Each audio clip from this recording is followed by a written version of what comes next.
Oh, I've never felt so alive in my life. Hello everybody, this is Mario Ranchi, brand strategist and founder of Manufacture, here today with another random rants. Now, here's an interesting thought, and I kind of want to give a little bit of background before we go into the video.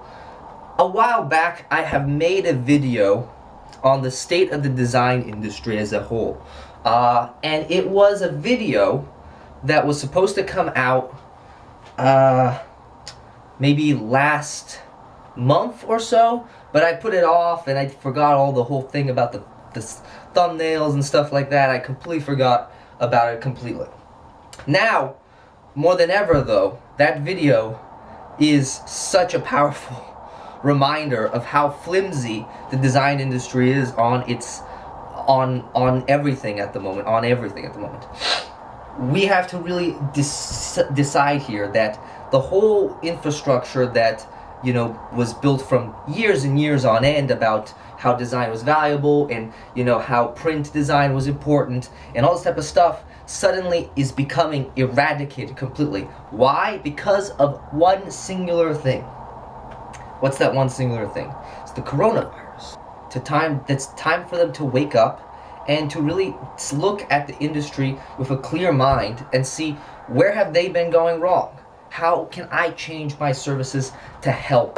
For this video, I kind of want to, bridge the gap between the stuff I've said in that video, which I'm going to actually post along with this stuff that I'm talking about now, and insert little snippets of it, because I think altogether, this epidemic or pandemic and this, the state of the design industry as a whole, before the virus came anyway, that will actually shed some light on exactly, how fragile it really is, if it wasn't already fragile. Because I gave many reasons in that video about schools to be design schools. Their whole ideology is also dead as well, this thinking about craft only, right? Curriculums definitely need to be changed in that manner, and the way the curriculums are done in design schools nowadays, it's all messed up. It does not, it lives in a bubble, it doesn't interact with other subjects inside other places. And if it does interact with other subjects, it puts itself with a filter over it, and it says, well, this can be used in design. Well, this can be used in design. Instead of thinking, well, this can be used in banking. This can be used in, whatever, right? It's a completely different way. It's not putting design first. It's putting the market first and saying, well, where do I fit in that equation here? The kids who are learning this, the students that are learning this, are going to suffer massively when they leave college. They're not going to learn anything. Their learning is going to be on the job, right? When you get out there is when the real learning begins. Robots and AI and outsourcing taking over and basically taking over and creating their own sort of market share and their own competitive market advantage in the design market, and squeezing out all the other designers who just mainly do design. Design industry itself and the separation of, I guess, structures of different types of target markets, right? So you have, the small market, which is very small, like Fiverr, outsourcing, all this type of stuff, Upwork, the freelancer type of niche, very small. Then you have the middle size, which are the small, medium-sized agencies, the freelancers that are starting to get their hang into the, they're going away from Fiverr, and they're now transitioning from Fiverr into something different, and they're coming into their own, right? They got maybe a few, projects under the belt, well, I can make it in this market, right? So they go to the middle market. The middle market is where most designers are, me included, right? We're mostly in the middle market, hedging between both sides for the most part. And then you have the big, high market, up in the sky, expensive, very high-class market, up in the sky, right? And those are the Pentagrams, the Lippincotts, the Stefan Stagmeisters, basically any company or design firm that has prestige, that has millions of years experience and has size, right, can command a very powerful influence on the design market itself, right? It can command an entire influence, right? Pentagram doesn't do any marketing. It does nothing. It has a little small, like, pamphlet or envelope of something that they send to their high clientele from time to time, but they don't do any marketing. Very similar to kind of like the very high-end luxury brands. They don't do any marketing to normal people. They do it only very particular, very nice and specific to the high-class market, right? And so that's where Pentagram, Lippincott, the big ad agencies, all these people, they are on the top of the whole hierarchy here, right? And everyone wants to move towards that higher, right here in this huge, they want this huge space that Pentagram owns, Lippincott owns, all these type of people own. They own it. It's their property, basically. If you kind of get a job from Nike of some sort, good for you. But that's not going to likely ever happen, not ever again, maybe. It's the probability of you entering that market is very unrealistic. Even though there's a chance, of course. I'm not saying there isn't. But you cannot move from the middle market or the small market right into the big market immediately without any sort of I guess recommendations or going through the whole system, right? Knowing the people, schmoozing, boozing, all this type of stuff, right? Networking, trying to basically climb a ladder to get there, basically, right? You don't want to do that, right? So what do you do as a designer, right? So you come out from design school, which has already fucked you, all right? Let's say it fucked you, because it did. And then what else do you do after? So you start either on Fiverr, and you go into the middle market zones, right? So you either get a job at a small agency, right? Maybe you're like a small UX, UI designer or something like that. People need that, right? Or, you're, just doing websites for $1 or $5 or whatever amount of money, or $50 on a Upwork or Fiverr or whatever platform you're on, a freelance platform, right? And what happens is now the market is shrinking even more and more, right? So the middle market right here, where these people are trying to get clients, startups, businesses, right, to buy into their branding design services or buy in to their UI and UX services and say, the processes are so great, we learned this and this and this and this helps this and all stuff, right? They come with their ideology from school, they go into the business world, and then they try to sell those things or try to, find a way inside a company that will accept their ideology as well, right? And so they come in here, they got this little thing here of the middle market, right? But the middle market's getting squeezed. It's getting squeezed ever so tightly, because then you have outsourcing, you have AI, Taylor Brands. Taylor Brands is a very new agency. And I will call it an agency because that's what it is, right? It's a platform or a program that makes a branding, design, and logos for small startups and businesses, right? They take out all the middleman of the designer, right, the crafting part, and they just put the AI to do the whole thing. And you'll be like, well, it's not the best it could be. It should be better. We learn to always up our craft in design. We always are upping the craft. We're upgrading the craft. No, stop that. Okay, stop that, because that's the thing that's already killing your chances of getting into a business or even working with a business in general. Okay, they just want this to businesses. It's an expense. This designer, this craft, this person who's doing this thing. Because what does a business get out of a logo? Well, it gets a nice little logo and what does it get out of branding? Well, everything is nicely visual and nice and stuff. No, but it communicates everything better. Does it really? Or is it just putting window dressing on a business that might have a bigger problem? And you're not addressing that problem because I didn't learn business. Well, I didn't learn this or whatever in school. Well, then that's your problem, because what's happening is Taylor Brands is talking to the businesses, all right? They're okay with this, right? Because now you're cutting out an expense, which is a designer, and you're able to now create pretty graphics, just like a designer does. Pretty graphics, right? Oh, but does it have the whole process? No, doesn't matter. It's pretty graphics. It's the outcome. You provide pretty graphics, it's pretty graphics all the way, right? So push that forward.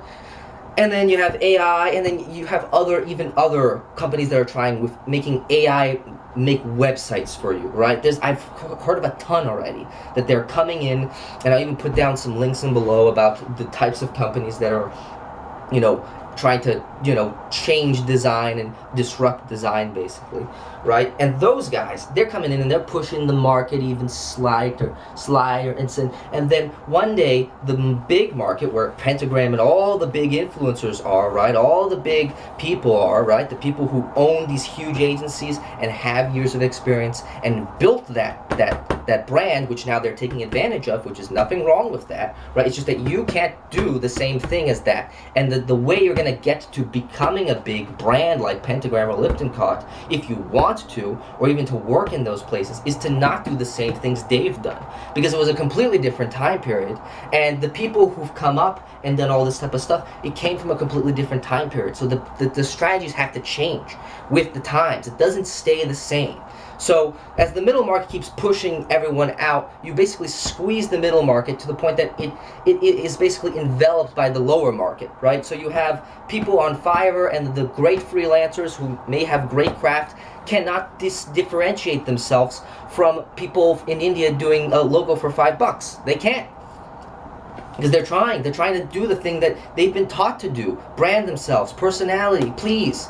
Look at my process. I'm doing my process. Can't you see how my process is valuable? No. And then they keep getting squeezed and squeezed and squeezed. And I'm telling you that it's almost like it's the Titanic, right? I'm looking at this from far away, and I'm like, you're gonna hit an iceberg. Okay, I'm on land, and I'm looking at the Titanic, and it's like the Titanic is the design industry, and I'm just seeing it go right into the iceberg, which is just the basis of all these companies and all this market forces, right? And the Titanic just keeps going, just like designers, right? They keep going. They're like, oh, no, everything's fine. No, my design will be fine. Everything will boom. Sunk immediately, completely sunk, like this. Done. You're over. But you won't know it until you actually hit the iceberg. You won't know until you actually hit the iceberg. And when you hit the iceberg, it'll be too late, right? Maybe you'll learn from it. Maybe you'll adapt, maybe you'll turn different from it. And who knows, that might be a wake-up call for you when the industry really hits the iceberg, right? Because it hasn't yet. It's more like sailing along, and it's going to hit the iceberg. I can see the iceberg. I've abandoned ship already. I'm off it. I've been off it for 3-4 years now. I saw it in 2015 to 16, but I didn't even get so important about it when it was in 2018 that I really thought, like, well, I'm only offering design and I'm only offering branding. I'm gonna get fucked by the market, right? And that's because I knew that. I jumped off that wagon, started building new services, doing market research, becoming a business owner in that aspect, right? Instead of just, being the freelancer I've always been, which is doing, taking orders and then doing the work, taking orders and doing the work, right? And I still balance myself off of that small work time to time, but I don't rely on it, and I'm not relying on it. I'm building something that will take over that, and that I can push myself into a market that doesn't have this comparison, right? You have to build a blue ocean, basically. So basically that's what's happening, right? So the market's getting thinner and thinner, and you're going to be squeezed, and you're going to hit an iceberg one day where your services aren't as valuable anymore. The outsourcing companies, the AI companies are going to squeeze all the money out of this industry, and you're going to be left with nothing. That's the reality, okay? No matter how much of a craft or a brand you've built, right? So you're going to probably give me the argument, well, why are there so many other successful designers that are great? And this leads me to my next point, which is the third point and the final point, which is rock star designers don't exist anymore. There is no such thing as a rock star designer, right? There has been in the past, because design was such a limited, small industry where you didn't really know what design was about, right? If you talk to somebody in the Style movement, right, the Swiss movement back in 1950 or 60, no one would know what a graphic designer is. They'd be like, oh, this is an interesting career, because it was new at that time. It wasn't much of a known thing. It wasn't that much of an important, it wasn't it wasn't an important thing, but it wasn't known as much, right? There wasn't much coverage. There wasn't enough industry, I guess, intervention or market intervention for the most part, right? Or market demand intervention for the most part. Now that's changing because the internet changes everything, right? Competition now becomes global and everything happens. But I digress. So, if you're a rock star designer in the 60s or the 50s or the 90s or even the 2000s, you had a good run because all you could do is build a brand, right? Build a brand right in those key moments, right? And build it to a degree that, everyone knows who you are. Oh, I'm Shepard Fairey. I'm Stefan Stagmeister. I'm Paul Rand. I'm Saul Bass. I'm Paula Scher.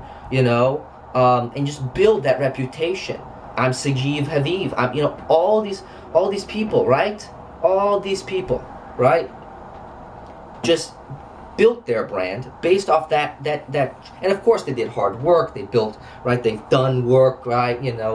All these people, they've done their work. No, I'm not discounting the work that has been done to build where they are now. There's not demonization of that. The demonization is that, thinking that path still applies to you is bullshit. You cannot be the next Paula Scher. You cannot be the next Stefan Stagmeister. Forget it. Okay? There's a very few amount of people that are going to happen to that. And would you rather try to compete with someone who's already innately talented in that and try to compete with those people, right? I don't, because I know I'm not the best designer in the world. I'm not the worst. But I don't want to compete with, a Stefan Stagmeister level of design. I don't want to compete with on the craft, right? It's akin to trying to play Tiger Woods at golf. Right? You think you're gonna win with Tiger Woods at golf? Yeah, you could try years on end and try to, perfect golf and all this stuff. But someone with innate talent is gonna beat you every single time to the punch. And thirdly, all this other stuff that we could do to actually, change our services and do things differently than we have been taught to before. So as a designer, you need to know that it's okay. This will happen, but now you have the chance to adapt to this, right? Because I'm telling you this from my in the trenches experience, right? Not based off of 8 years in the agency or 8 years in, a famous brand, right? I'm telling you this because I've been here and I've been doing this for the last 3-4 years, being a practitioner, learning about the market, talking to business owners, getting mentors, learning about other stuff, pushing myself out of my comfort zone, right? I'm here to tell you this because this is important for you if you want to build a design business, or even if you want to learn how to get into a company and, be of value to them, right? Because, I've heard so many people who work in-house, it's like, I'm not doing the stuff I love, it sucks, right? So you could be able to get a job with a company if you just knew what their desires are and then fit those desires with what you do, and then help them get their desired outcome while you do what you love as well, right? So you've got to combine that. So there's a few things you need to do first. First, you need to get rid of all the belief systems you learn in education in the education system, which is, that the belief of craft is important, that you're more than a problem solver, that you are more important than you think you are, all this type of stuff, right? You have to get rid of all those beliefs and you need to push them into the trash can. It's going to be hard because those are ingrained belief systems, right? That's why education is indoctrination, right? You can just put yourself in a place and just absorb people's belief systems, and then they become your own belief systems. Take those belief systems out, and then suddenly you'll be able to see clearer. So you can do that by a couple ways. First, you talk to business owners, right? Business owners are part of the market, so you better talk to them, learn about them, talk to them, talk to marketers. Marketers are very closely related to design. No matter how many people, want to say they hate marketers or they don't like them, but they're about numbers and metrics. It's like, yeah, exactly. That's probably why you should talk to them, because they have practical advice for you about how you can, use marketing within design contexts, right? And that's going to be very important for you, based powerfully, because you're not going to be just doing craft anymore. You'll learn about marketing. You'll learn about why a message is important, why outreach, why distribution of said message is important, what actually gets comments? What is engagement? What is data? What do we do with data? How do we iterate? How do we make things better, right? So marketers are great places to start with. Business owners, incredibly good place to start with, because the business owners will talk about ROI and they'll talk about all this different type of stuff that you don't know. But you can listen to them and really absorb what they're thinking, right? So again, another belief system. So just try those two. Look at a business, look at a marketer, even look at a salesperson, right? Talk to somebody who does sales, commission-based sales, right? Talk to them about how they do their business and what challenges they're facing and all this type of stuff, right? Talk to them, right?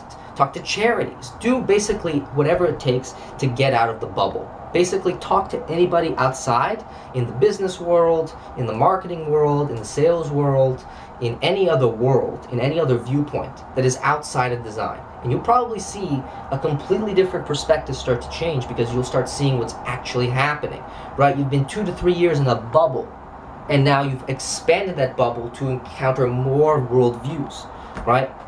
So you'll still like design, you'll still do design, but you won't be held back by those 3 sort of beliefs of, design's important, all this type of stuff, craft's important, experimentation's important, all this type of garbage that you've been learning, basically, right? And so that's important first. Then second is to build what you brand yourself online and position yourself online by the market's needs and desires. So after you've talked to all these people, you have a bunch of data to work with. If you're taking notes, if you're learning about the market, take notes. Understand that it's not about craft, it's not about anything else, it's just about, can you provide a desired outcome for the company that you're working for, or the company you're partnering with, or the person you're talking to, basically. If you can give them the desired outcome, they will pay you handsomely, right? This doesn't mean more work, this doesn't mean more, more craft, more work, more design, more detail. No, it's about getting them to the desired outcome as quickly as possible with as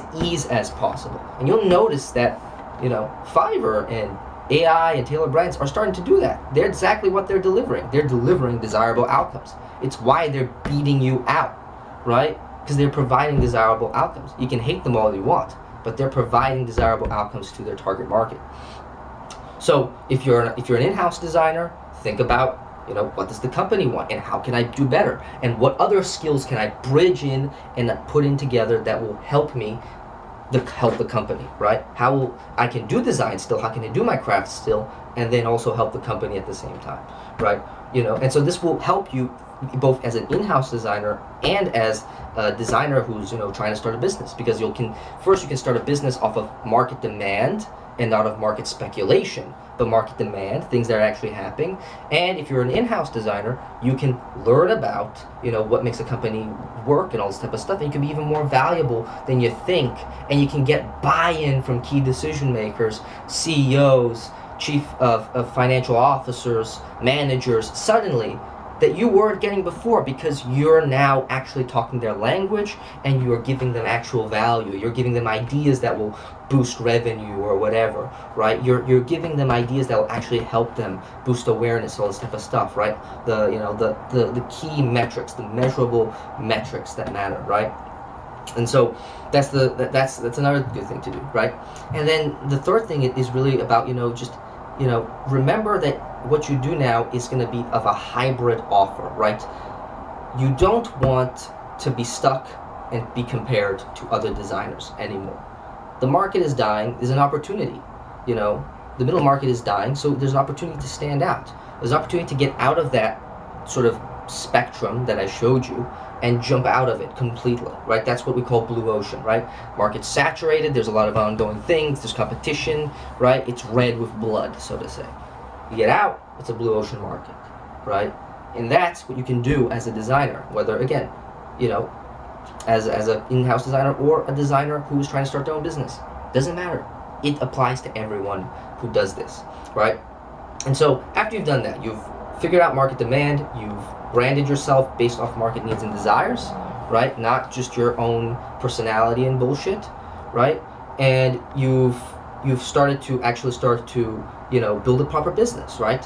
And now you want to build a good product, right? The fundamentals of business and the fundamentals of anything that you do is to build a better product, build better fulfillment, right? If you're going to market yourself as such, that you're the solution, people are going to come to you now. They're like, well, I want that solution. Well, you have to provide that solution. So if you're struggling to provide a solution, you have to add more skills to your skill set. Hybrid designer, right? Overlap of different skills, right? Marketing, sales, whatever, logistics, partnerships, JVs, joint ventures, financial management. It could be anything. You just need to be creative enough in that aspect, right? And again, not creative in craft, creative in that aspect of, figuring out different things that add value, right? That are not part of design, that then add to your skill set. Can I do financial management and design? Maybe. Are you an accountant also for design capabilities? Who knows? Maybe I can add that on top, right? What does that do? Suddenly that's more valuable because that's packaged. It's not just the raw ingredient, right? It's not just the one thing that every person's giving. Deliverables. It's a thing with another thing attached to it that gives an outcome. And that's powerful. That's packaging, right?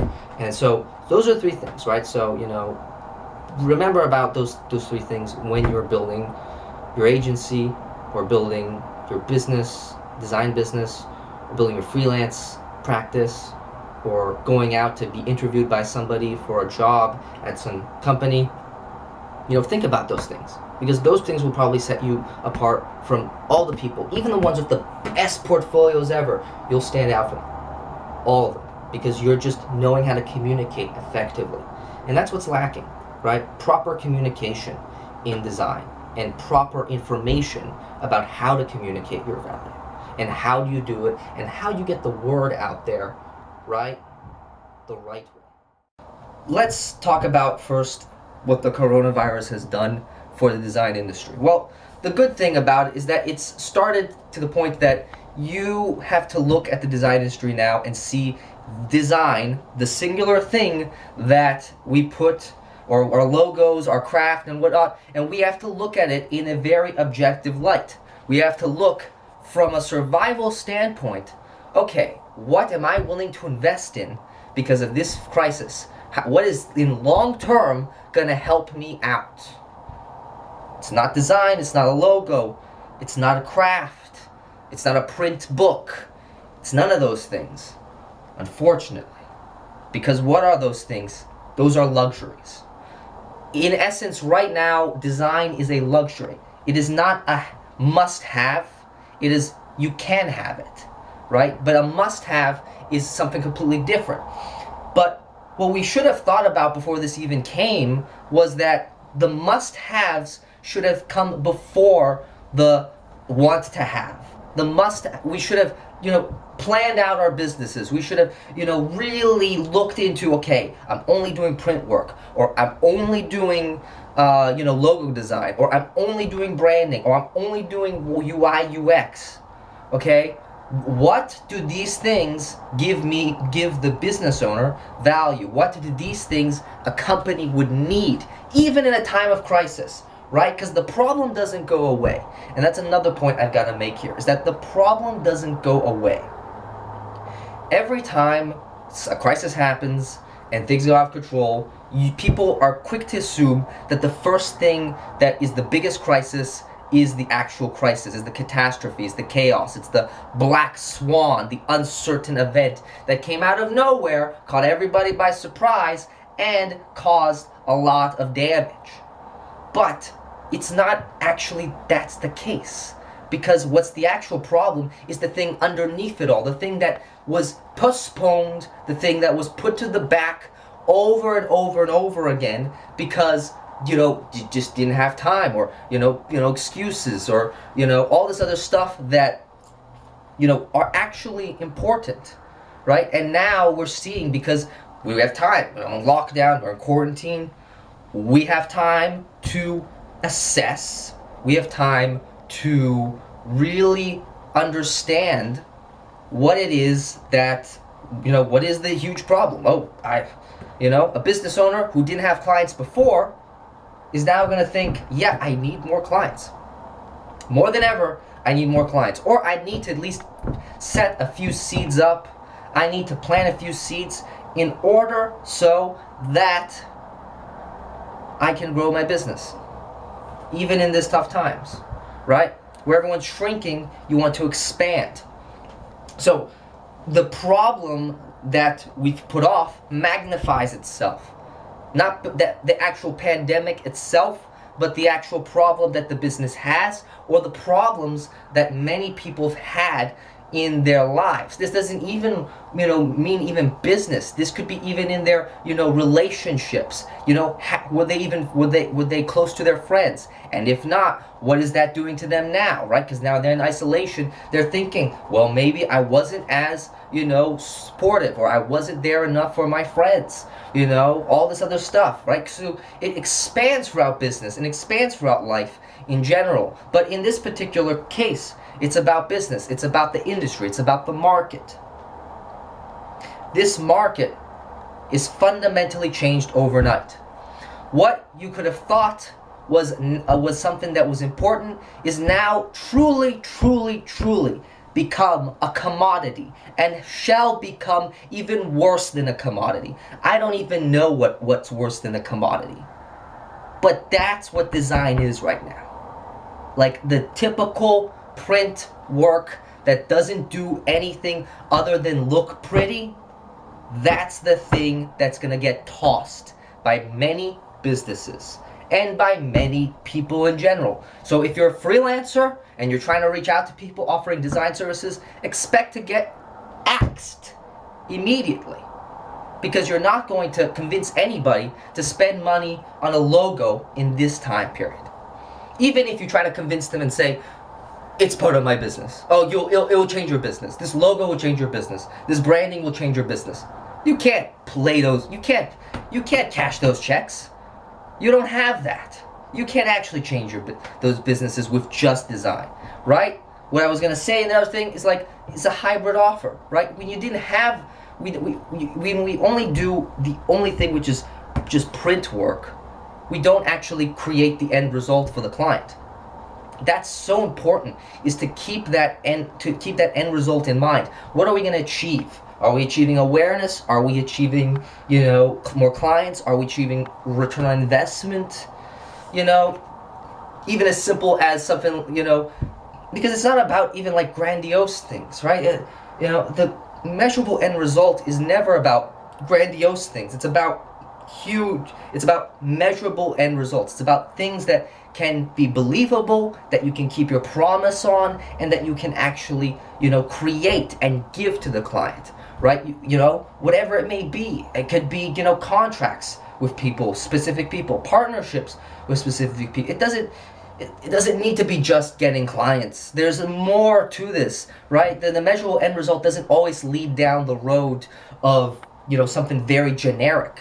That's why it's so hard to understand that. That's why when people call themselves, or designers call themselves, problem solvers, they're actually not solving problems. They're being very vague, and they're trying to position themselves selfishly so that they can become problem solvers, so that they can reap the rewards of a problem solver. But they don't actually know what the problem they're solving. They don't even know what the actual end result, the transformation they're gonna make to the business. What is that? Have you clearly defined that? And if you haven't, be honest with yourself. Are you useless? Are you somebody who can be axed immediately from a company and from a, agency, or even from, just in general, the market itself, right? You can be axed in general. And now, what's going to happen is that the outsourcing companies are going to have a field day with you guys. They're going to have a field day. They have every reason now to throw under the bus poor designers, and it's gonna be a massacre. And I've said this a billion times in Facebook posts, in YouTube videos. I've always alluded to that, but because it was bound to happen. But I didn't imagine it happening so damn quick. I really didn't. I thought it was gonna take a little bit more time. Right? There would be some time for you guys to really dial in and become, really valuable problem solvers. But now's the time to really act. You have to change your services completely. You can't whine about, the client's not spending money on logos, he's not spending money on branding. He is going to spend on something that's valuable long term. And what can you give him? Because it's not about design, it's about what you bring to the table. What is it, the actual skill sets that complement design, that create that value for that client, right? The complementary aspect of that becomes your custom service. Not the process, not the frameworks, those are part of it. But the actual thing, the measurable end result, and the way you get them there, that is how you create a profitable design business, right? And that will survive the immensity of this entire pandemic that's going to happen that's happening now, really, in the next 3 or 4 months, right? I don't know how long this will take, but you have to get ready, right? The time is to stop complaining about client issues. It's time to act. Do your market research. Do the things you need to do. Get in front of business owners. Ask them what their most pressing issues are and find that, because the issues they have now are magnified, and they will continue to be magnified till the end of this entire pandemic, right? They might even see the option of working with you as a benefit if you actually can get them to that end result within a time of crisis. That's a key thing. If you can get them to an end result in a time of crisis, that's already a leap forward for them. Because where their competitors are going to contract and they're going to go into hiding and safety, they are going to expand, and you're going to help them expand. You have to realize that this is the case. The honeymoon is over, basically. The honeymoon has ended, right? The Titanic is basically sinking right now, okay? The iceberg has already hit at this point, and you've got no choice but to modify and adapt. Because what will happen is, if we head to a recession, if we head into a recession again, this is what's going to happen. Your services are going to be deemed unvaluable to the market. Doesn't matter how much experience you have, doesn't matter how much things you've done, doesn't matter how much things and awards you've had in your portfolio. It doesn't matter, because in a time of crisis, big pains is what people want to get solved and will pay big money for. Keep safe, guys, during these times of crisis, and adapt and keep moving forward, because that's the only option. You only got 2 options here. You gotta adapt, or you're gonna be crushed. And I want you guys to adapt. I want you guys to see that what you have to offer can be more valuable than anything that you've been taught in design school, that you've been been taught in general in the industry. It's time to change, and I'm glad that this thing came, only because it came as a harbinger of the death of the design industry as a whole, and also the birth of the design industry, the new design industry. So that's my random rants. Hope you guys enjoyed it. Leave some comments below. Do you disagree with me? Go ahead. I'm open to any comment whatsoever. I love debate. And I will see you on the next ones. See ya.